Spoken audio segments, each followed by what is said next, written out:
ஓம் சாயிராம். ஸ்ரீ சாயி பணிக அனைவருக்கும் சாந்தி நிலவட்டும். நல்லதே செய்யும், நல்லதே நடக்கும். சாய்ராம். இன்றைக்கி பார்த்திங்கன்னா விஷ்ணு சகசரநாமம். விஷ்ணு சகசரநாமம் 473வது திருநாமம் பார்ப்போம். இந்த 473வது திருநாமத்துக்கு முன்னாடி நம்ம டெய்லியும் ஒரு நாராயணனோட ஒரு நாமத்தை எல்லாரும் சொல்லிட்டு வருவோமா? ஏன்னா நாராயணனோட நாமத்தை சொன்னாவே அவருக்கு விஷ்ணு சகஸ்ரநாமம் இருக்குல்லங்க, அதில் 1000 திருநாமம் இருக்குது. அந்த 1000 திருநாமத்தையும் நம்ம உண்டான கதைகளை தான் நம்ம பார்க்க போகிறோம். அற்புதமான கதைகள் இது. இந்த விஷ்ணு சகஸ்ரநாமம் 1000 திருநாமத்தையும் நம்ம சாயப்பாவே படிக்க சொல்லியிருக்காரு. ஏன்னா நம்ம கர்ம வினைகளை களையிறதுக்காக ஒவ்வொருத்தரையும் ஒவ்வொன்று படிக்க சொன்னார். அதில் இந்த விஷ்ணு சகஸ்ரநாமத்தையும் நிறைய பேர் படிங்க. ஏன்னா வேறு என்னடா செய்கிறது, ஒன்றுமே செய்ய முடியலையே. அவர் பார்த்திங்கன்னா சில பேர்த்த ஹனுமார் கோயிலுக்கு போக சொல்லுவாங்க, சில பேர்த்த கொஞ்சம் தள்ளி இருக்கிற கோயிலுக்கு போக சொல்லுவாங்க, சில பேர்த்த குலதெய்வ கோயிலுக்கு போக சொன்னார், சில பேர்த்த விஷ்ணு சகஸ்ரநாமம் படிக்க சொன்னார், சில பேர்த்த ஞானேஸ்வரின்ற மாதிரி சில நூல்களை மராத்தி மொழியில் இருக்கும்ல அந்த நூல்களெல்லாம் படிக்க சொன்னார். இப்போ நம்மளை விஷ்ணு சகஸ்ரநாமம் கேட்க சொல்லியிருக்காரு. இப்போது நான் சாயப்பாவை பற்றின ஸ்பீச் தான் கொடுக்கலான்னு சொல்லி நினச்சிட்டு இருந்தேன். அப்போ பார்த்தீங்கன்னா அவர் என்ன சொல்கிறாரு, போன வருஷம் விஷ்ணு சகஸ்ரநாமம் படிக்க சொன்னாங்க. அதுவே 230லேருந்தோ என்னமோ தான் ஸ்டார்ட் பண்ணேன் நான். அதுக்கப்புறம் இடையில நிப்பாட்டிட்டேன். ஏன்னா இதில் இந்த ஸ்பீக்கர் எனக்கு சரியாக ஒர்க் ஆகலை, அதனால் நிப்பாட்டிட்டேன்.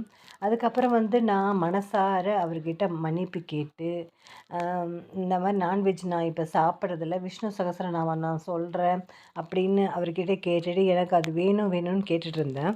அப்போ பக்கத்து வீட்டில் இருக்க ஒரு தம்பி அந்த ஆப்ஷனை போட்டு கொடுத்தாங்க. அதனால தான் ரெக்கார்ட் பண்ண முடிஞ்சிச்சு. சரிங்களா? இன்றைக்கி விஷ்ணு சகஸ்ரநாமம் 473வது திருநாமத்தை பார்க்கலாம். வத்சினே நமக. கண்ணன் பசுக்கள், எருமைகள், மாடுகள், ஆடுகள் ஆகிய 3ஐயும் மேய்த்திருக்கிறான் என்று புராணங்களை பார்க்கும்போது நமக்கு தெரிய வருகிறது. ஆனாலும் எந்த திருக்கோயிலுக்கு சென்றாலும் அங்கே ராஜகோபாலனாக பசுவோடு தான் கண்ணன் காட்சி தருகிறானே தவிர எருமையோடோ ஆடுகளோடோ கண்ணன் காட்சி தருவதில்லை.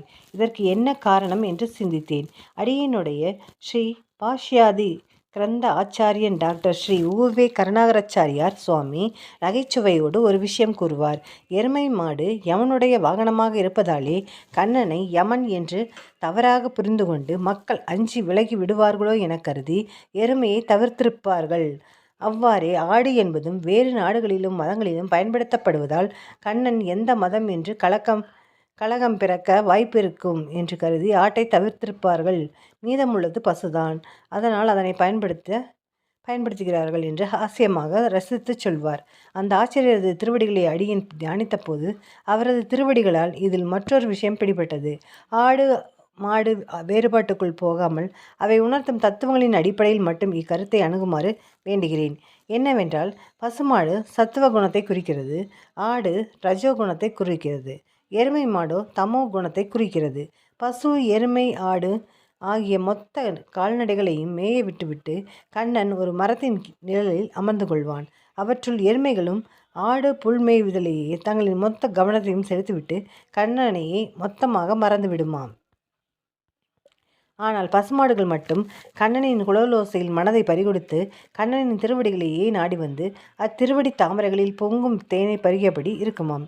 இதை உணர்த்துவது என்னவென்றால், இவ்வுலகில் உள்ள பல்வேறுபட்ட உயிர்களுக்குள் எருமை மாட்டால் உருவகப்படுத்தப்படும் தமோ குணம் மிக்கவர்களும் ஆடுகளால் உருவகப்படுத்தப்படும் ராஜோகுணம் மிக்கவர்களும் புல்மேயுவது போல் உலகியல் விஷயங்களை அனுபவித்து இன்பம் துய்ப்பதையே தங்களது முக்கிய நோக்கமாக கொண்டு கடனாகிய இறைவனை மறந்து தங்கள் காலத்தை கழிக்கிறார்கள். ஆனால் பசுமாடுகளால் உருவகப்படுத்தப்படும் சத்வகுணம் மிக்கவர்கள் உலகியல் விஷயங்களாகிய புல்லை மேய்வதில் மனம் செலுத்தாமல் இறைவனான கண்ணனின் திருவடிகளை அடிபணிந்து அவனையே சிந்தித்தபடி அவனுக்கு தொண்டு செய்து வாழ்ந்து உயர்கிறார்கள். இதனால்தான் திருக்கோயில்களில் கண்ணனுக்கு அருகில் பசுமாடும் பசுங்கன்றுகளுக்கு மட்டுமே நிற்பதாக சித்தரித்துள்ளார்கள்.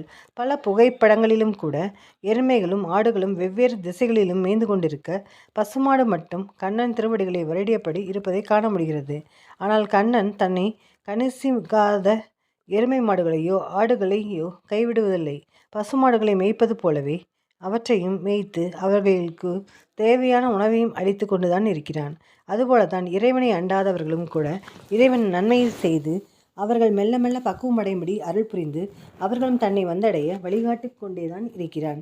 இப்படி உயிர்கள் அனைத்தையும் தன் கன்றுகளாக கருதி அவைகளிடம் அன்பு காட்டும் தாயாக திருமால் விளங்குவதாலே அவர் வத்சி என்றழைக்கப்படுகிறார். வத்ச என்றால் கன்றுக்குட்டி, வத்சி என்றால் கன்றுகளை உடையவர். இங்கே ஜீவாத்மாக்களை திருமாலுக்கு கன்றுகளின் ஸ்தானத்தில் உள்ளார்கள் என்பதை இத்திருநாமம் குறிக்கிறது. வத்சி என்பது சகசரநாமத்தின் 473வது திருநாமம். வத்சினை நமக என்று தினமும் சொல்லிவரும் அன்பர்களை கண்ணன் நல்வழிப்படுத்தி காத்தருள்வான். ஓம் நமோ நாராயணாய. சர்வம் ஸ்ரீ கிருஷ்ணார்ப்பணம். ஜெய் சாய்ராம். சாயப்பாவின் திருவடிகளே சரணம்.